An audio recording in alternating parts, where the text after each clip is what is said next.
Good morning, y'all. It is the most wonderful time of the year. And no, I'm not talking about Christmas. I'm talking about Survivor Series. The one time a year where stars from Raw and stars from SmackDown go head to head. Oh, that's not the tagline this year? Okay, well, it's the one time a year where we get War Games. WWE has brought back the War Games concept for Survivor Series this year, and many fans are excited about it. They're also excited about a couple other things that we're going to discuss on the show. Let's get into the first one we found out that happened on Monday Night Raw last night. And that is the confirmation that Randy Orton will be making his return at this show.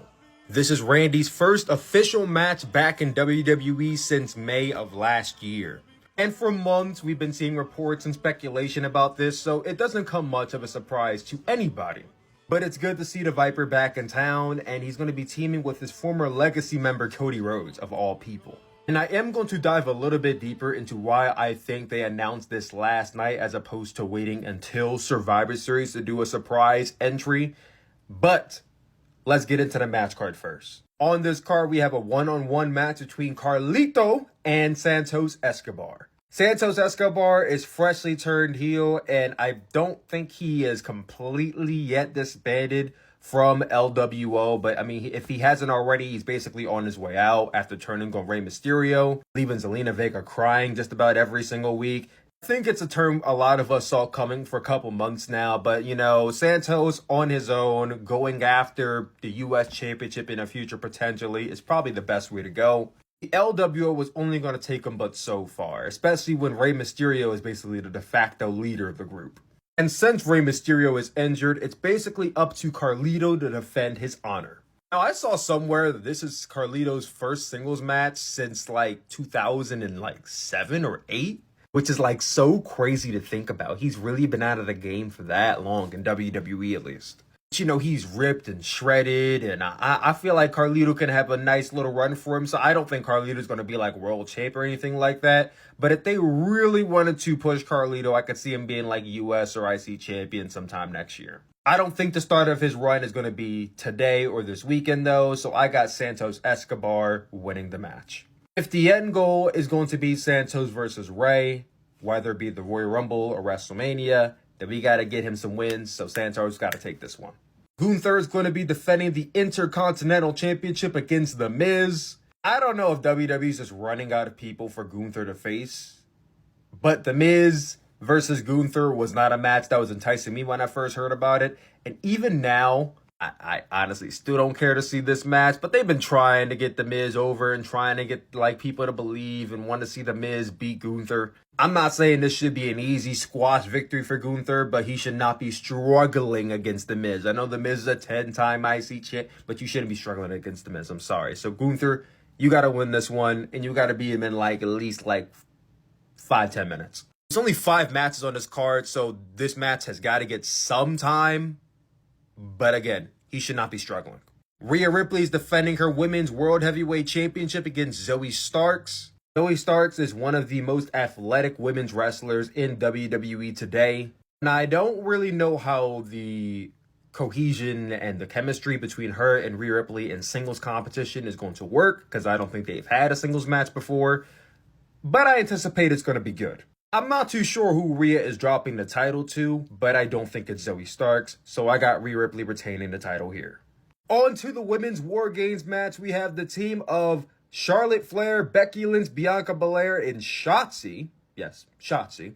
Shotzi's cool and all, but I mean, she sticks out like a sore thumb in this whole faction, I'm sorry. Versus Damage Controls, Io Sky, Bayley, Kairi Sane, and Asuka. I'm not going to lie to you, I'm actually more excited for this match than I am for the men's match, because just look at the talent we have in this match. Charlotte, Becky, and Bianca are all on the same team, and these women have been interconnected with each other since the summer really started. Again, Shotzi's there, and I'm going to say why she's there in a second. But then you got Io, Kairi and Asuka, Joshi Supremacy, Damage Control, and then there's Bayley. Bayley is a part of Damage Control, obviously, but she's the odd woman out on that team. For one reason more than the other, but the reason being is that the storyline seems to be between those 3 women and Dakota Kai is that Bayley seems to be on her way out, and they plan on kicking her out. And I've been saying this for months. If you guys been watching my channel for any length of time, I've been saying this for months. Bayley is the weakest link of Damage Control. She's always taking losses. She's never winning, ever. And if she does, it's her faction's winning and she's just a part of the team. So I believe Bayley is overdue to be kicked out of the faction. So I'm behind that aspect happening. And what I think is going to happen here is that Shotzi is here to take the loss. I believe that Damage Control is going to beat Shotzi. Now, I'm not too sure if at the end of the match they turn on Bayley, but I think we're going to get one step closer to Bayley leaving Damage Control and going out on her own as a babyface. Now, I don't want to see Bayley go back to the Bayley buddies and and I'm a hugger. I don't want to see her go back to that iteration of Bayley, but I do want to see babyface Bayley. It's long overdue. Once again, Damage Control gets the win. And in the main event, we have Team Judgment Day, Finn Balor, Damian Priest, Dominic Mysterio, JD McDonough, and Drew McIntyre versus Team Cody Rhodes, Seth Rollins, Jey Uso, Sami Zayn, and Randy Orton. Honestly and truly, I can see this match going either way. I think either team benefits from the win here, but since Randy Orton is coming back, it's his first match back, I can't see him losing. I got Team Cody Rhodes winning with Randy Orton likely pinning JD McDonough. And the big question I'm sure all of you have for me, do I think CM Punk is returning? And I am going to say no.